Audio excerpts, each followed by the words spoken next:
think about Russia, probably certain ideas and associations come to mind. Russia is a very cold country. Russians themselves, well, they're not particularly friendly. Maybe you wouldn't want to go to Russia because it's kind of a scary place. And even if you did want to go there, well, it's hard to go to because you have to get a visa.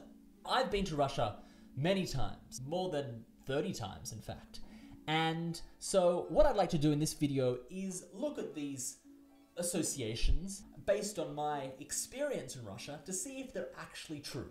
Let's start with Russia being a cold country. This might seem not even worth questioning because, of course, winters in Russia are quite long and often the temperature is -15, -20. So why even bother looking at it? What I would like to suggest is we look at the metric of actually whether you are cold in the winter of the country. In Australia, Australia is associated with being a very hot country, and it is quite a hot country in summer, but as a result, Australians kind of build their houses optimized for summer. And when winter comes along, quite often it's the case that Australians are really cold. It might only be 12 or 14 degrees outside, but it's also 12 or 14 degrees inside because the walls are cold, the floor is cold. This is why Australians invented Ugg boots to keep their feet warm inside, their inside shoes during winter. So if we go back to Russia now, it's a completely different situation. Every room in an apartment in Russia generally has this thing called a batareya, which is just like a bar heater in the room. And so the heating's amazing. You're never cold inside in Russia. And this is the case for most buildings you go to in Russia. Now, of course, you do have to go outside, right? So then it's gonna be really cold, it's -15. Well, sometimes, but most of the time, you actually dress really well. As the Finn said, there's this expression in Finland, there's no such thing as bad weather, just poor clothing. And so in Russia, you just dress warmly. You have a big coat usually, a hat, a scarf. I wear thermals. And so the actual experience is that when you're outside, you're not really cold, except for your nose, because humans don't seem to have come up with a good way of keeping noses warm yet. The second one is this idea that Russians as a people are kind of not particularly friendly or warm. So smiling is one way in the West we use to ascertain whether a person is friendly or approachable. And Russians don't tend to smile that often just on the street, walking around. In Russian culture, just smiling for no particular reason is actually associated with being a bit of an idiot. Doesn't mean Russians don't smile, they just don't smile randomly as much as people in the West. And the other thing is that Russian language sounds, well, the accent in English sounds kind of harsh, a little bit kind of sharp and intense. One theory about why this is the case is that Russians don't tend to move their mouths very much when they speak. The Russian accent is really here in the lips. If you want to do a Russian accent, just try to close mouth, don't move any muscles, and then you'll have Russian accent. When I work with Russians who are learning English in Russia, I tell them they have to move their mouths to try to create all the English sounds. One reason for this might be because it's, cold outside, and so they're keeping their mouths shut. And then you've got the Russian alphabet, which looks a little bit scary. If you look at some of the letters, they're like letters from the Latin alphabet we use in English, but kind of reversed, and that looks a little bit weird. But that's a really bad measure of friendliness, of warmth of a people. In fact, my experience has been Russian people are some of the warmest, most loving and caring, wonderful human beings I've ever met. I've had some wonderful experiences where, I meet a guy at a talk and an hour later I'm in his apartment and his mum's making me pancakes. You just kind of have to break through this sort of, looks like a cold exterior, but beyond that is so much warmth. Russians have a metaphor for this. They talk about themselves as coconuts. The exterior is kind of hard, but you just break through that and it's like warm and wonderful, and they're just awesome friends.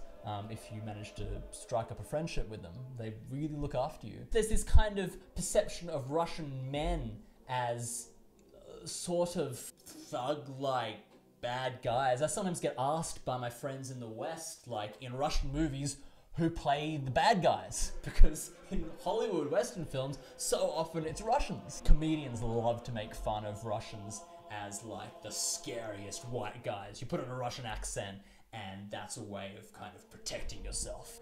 It's just a little bit unfortunate for an entire like nationality to be typecast in this like very scary sort of stereotype. I met a guy the other day who should have kind of fit the stereotype of like a scary Russian dude. He was humongous. He was built like a wardrobe. Super sweet guy. Make friends with a Russian and you will find this association, this stereotype of them not being particularly friendly will just disappear. The third thing is about Russia being a dangerous place to visit. Now, I believed this in the past. After finishing high school, I decided to go on a round the world trip with my friend. And we worked very hard for a year earning money. We bought backpacks, we were backpacking everywhere. We didn't book tours anywhere. We were staying in hostels and we just organized everything ourselves. Except we really wanted to visit Russia, but we were too scared to just do the backpacking thing there. So we booked a fairly expensive tour with drivers who would take us from point to point and stay in hotels because we were so apprehensive about the place. Now, this turned out to be ridiculous, and we realized this as soon as we arrived. People were so friendly. In fact, I've really never had a bad experience in Russia. Never really felt unsafe, and I've been there so many times. I don't know where this perception comes from, but this idea, maybe it's the thing of, you know, like, in Russia, it's a different world. And it does feel like another planet sometimes, but it's certainly a place you can visit. I haven't really heard of any other stories of Westerners having any problems. There's certainly no anti-Western feeling expressed towards individual travelers that I've ever witnessed. I'm clearly a foreigner when I'm there. I speak with an accent in Russian, but I've never had any kind of negativity towards me as a foreigner. Ever. People have always been very lovely. The final thing I want to talk about is actually going to Russia. So this perception it's quite hard, and it's not trivial. You can't just spontaneously go to Russia because you do need a visa in advance. There's no visa on arrival.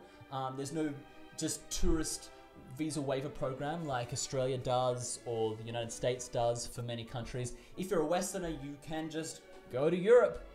Or the United States or Australia or New Zealand. Many countries have this kind of visa club where you can just go, and Russia is not a member of that club. You need to go to a visa processing center or a Russian consulate with an invitation, which you can buy online, but it's still something you need to get, and you need to fill out this form, and you go there, you hand in your passport, you pay some money, and 2 weeks later, or some period of time later, you get your passport back with this sticker in it, which lets you go to Russia for a specific period of time. It's a visa. It's annoying. It'd be great if Russia dropped its visa system, and they do sometimes. It's around reciprocity. If your country is willing to drop visas for Russian citizens, Russia will drop visas for your citizens, and they've done this.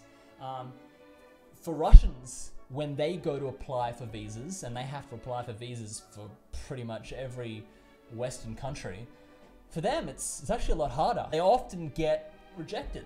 They have to demonstrate difficult things to demonstrate, that they will definitely return to Russia. So they have to show they have a job or a course of study at university, or they have a certain amount of, you know, real estate holdings or money in Russia to show they're going back to Russia. When you apply for a Russian visa to just visit as a tourist, you don't have to do any of that. You just fill out the form, pay the money, and chances are, unless the Russian Federation has some reason to not like you, which is probably not the case, you will get the visa.